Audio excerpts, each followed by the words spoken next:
Right now on Eyewitness News, a bitter blast. It was a cold day, and the temperatures are going to continue to drop. Bruce says the details in the early warning forecast. A doctor arrested tonight. Hear what he did that landed him behind bars. Live from WFSB, Connecticut's first choice for news. This is Channel 3 Eyewitness News at 6. We begin tonight with a weather alert. Good evening, I'm Denise DeCenzo. And I'm Dennis House. Thanks for joining us. We are continuing to get that bitter blast of weather. Starting this morning at 7 a.m. in Windsor Locks, the temperature was only 6 degrees, but with the wind chill, it felt like 10 below. A little warm up this afternoon, if you can even call it a warm up, 17 degrees. But again, with that wind chill, it felt like 0. It is painfully cold out there. Chief Meteorologist Bruce DePrest is in the Early Warning Forecast Center with more on what's happening now. Bruce? Well, Dennis and Denise, you know, a month ago we were getting ready for a Saturday that featured an all-time January record of 72 degrees. All right, here we are a month later, and let's check it out. We got that wind chill advisory in effect. Litchfield County through noon on Tuesday for wind chills that will range anywhere from 5 below to 20 below 0. And even though the rest of the state does not have an advisory, we are still going to have sub-zero wind chills. 10 in Salisbury now, Danbury is 13, Putnam is 12, 17 in New Haven. So temperatures are dropping about a degree every half hour. And wind chills are already sub-zero. In fact, one of the coldest spots is Waterbury. The Waterbury-Oxford Airport, the current wind chill is 7 below 0. This is a deep freeze that began on Saturday. It's going to last a long time. I'll let you know if we'll get out of it in the 7-day forecast. Back to you. All right, thank you, Bruce. Breaking news right now out of New Haven. Police are looking for a hit-and-run driver. A Pinpoint News Tracker takes you to the intersection of Sherman Avenue and George Street. Police say the driver of the car hit a school bus and then left the scene.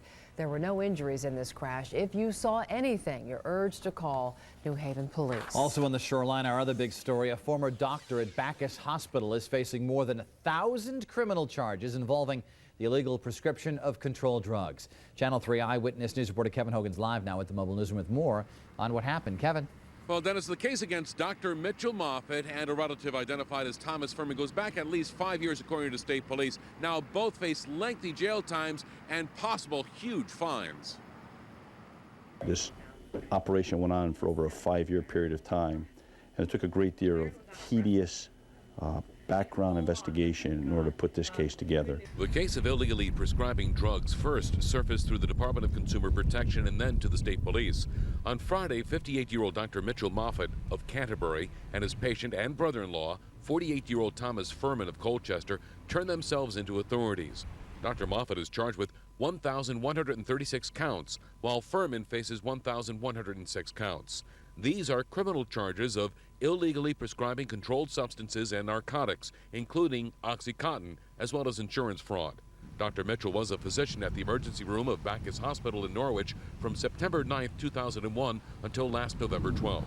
Well, certainly it's a very unusual type of crime. Most physicians are very trustworthy and certainly take the responsibility seriously. But in this investigation, it's been determined that facts and circumstances existed that caused the consumer protection investigators working with the resident trooper to arrive at the conclusions that they arrived at.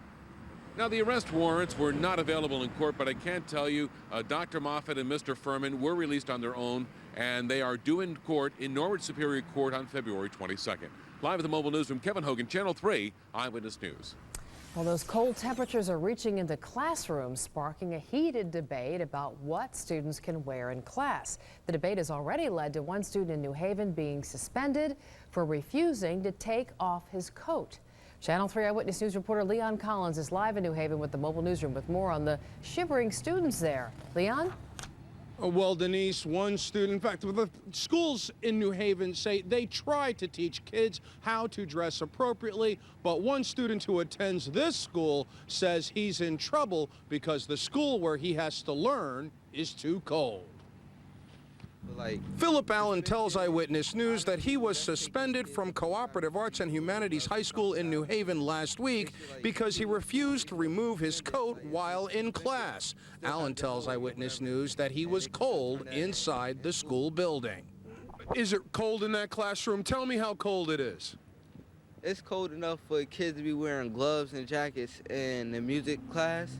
New Haven officials say they monitor most of the city's schools by using an intricate computer system that constantly measures heating and ventilation. The system is programmed to cut back heat when buildings are not in use. State law requires that schools be kept at a minimum of 65 degrees, but New Haven school officials say schools in the Elm City are kept at 70. The Cooperative Arts and Humanities is one of the few Elm City schools not online with this system. However, today, while we were waiting outside Philip Allen's school, two teachers who did not want to be interviewed on camera told us that the Cooperative Arts High School building was freezing today. One teacher even went so far as to say that Philip Allen was right about it being cold inside, even though he may have voiced his opinion inappropriately.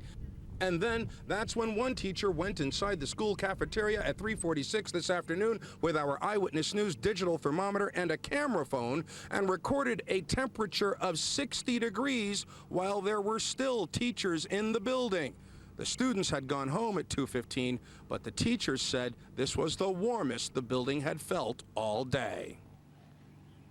We told Board of Ed officials about our finding of the 60-degree temperature inside this school, and they say they will check here to make sure that the temperature inside Philip Allen's High School is what it should be. Reporting live with the mobile newsroom in New Haven, Leon Collins, Channel 3, Eyewitness News. All right, Leon, thank you. A woman is recovering right now after being trapped under a tractor at a livestock auction in Middlefield. The incident happened on Cherry Hill Road. The woman apparently had a serious arm injury and was taken to Midstate Medical Center. There's no word tonight on her condition.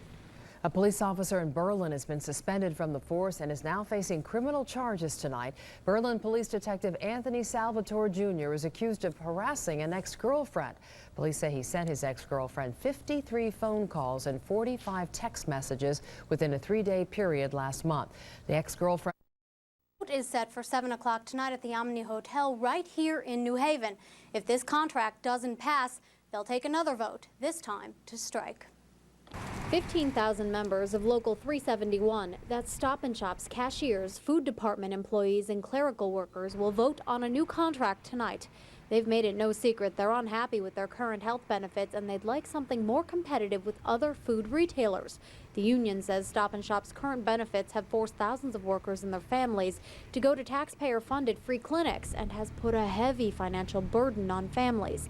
Tonight they'll vote on the deal they've been given. If it doesn't pass, a strike may be planned for 2 weeks from tonight, midnight, February 18th, when the current contract expires. Stop and Shop says they feel they've put together a comprehensive health and welfare package competitive with other food retailers. Now, if these employees vote to strike, this would then affect 30,000 other Stop and Shop employees in New England. We'll let you know what happens. We're live in the New Haven newsroom tonight. Diana Rocco, Channel 3, Eyewitness News. Connecticut contractors want a bigger piece of the pie with the Cabela's construction project. They say local officials aren't paying attention.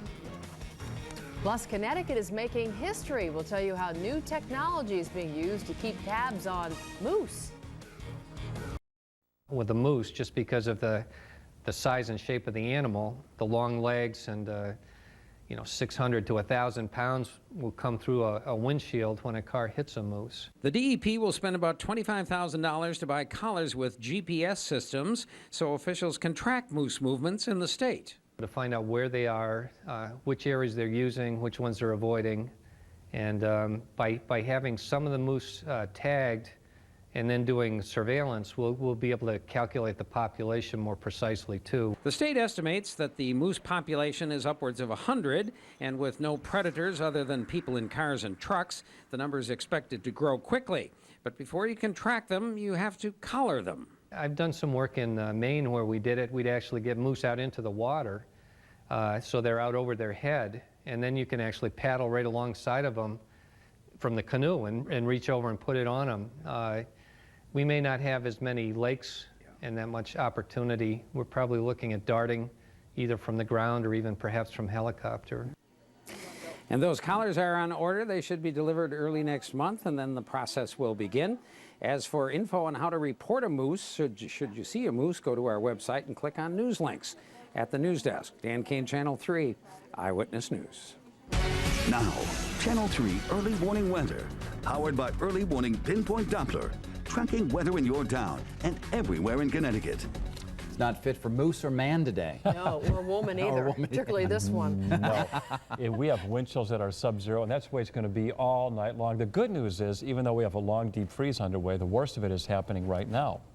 So there's some bright news there. That's How bizarre good. is it that we all wore purple today, by the way, including Al? Al did too. He wore a purple I don't tie. know. Our Maybe minds because were- it's cold. That's a cold I color. don't know what it is. Must be the We're weather. penitent over, over the weather. Yes. That's what it is, exactly. Okay, let's check out Channel 3's early warning pinpoint Doppler. And the one thing that we're not going to see outside of the chance for a couple of flurries are storms. So, yes, we got the cold weather, but, you know, with the cold weather, we're so deeply entrenched into it that it's going to guide all the storms off to our south, and that's going to happen on Wednesday. So we got a clear radar screen right now and a beautiful live city cam in Waterbury.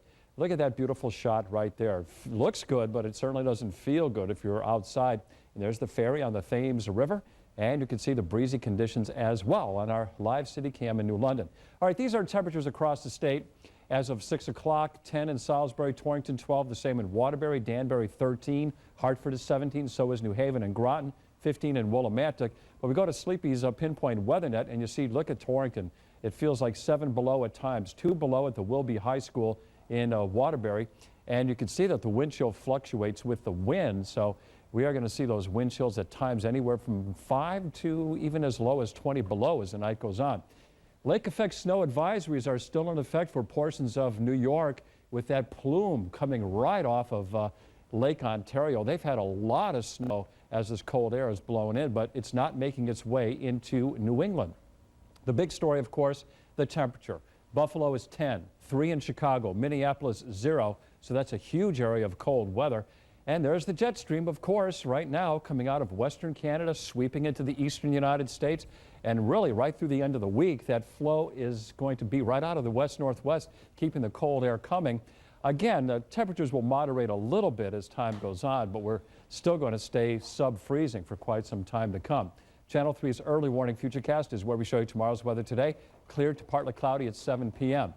Clear skies for tomorrow morning, 7 a.m. And then during the day tomorrow, some clouds mix in, so we'll call it a partly to mostly sunny Tuesday. Tonight, cold. We'll stay in the single digits, but again, wind chills below 0. New Haven and New London, 10, 9 in Hartford, Danbury 6, Torrington 3, 7 at Enfield, and 7 in Meriden. That's the actual temperature on the thermometer. Then for tomorrow, just a little bit better than today.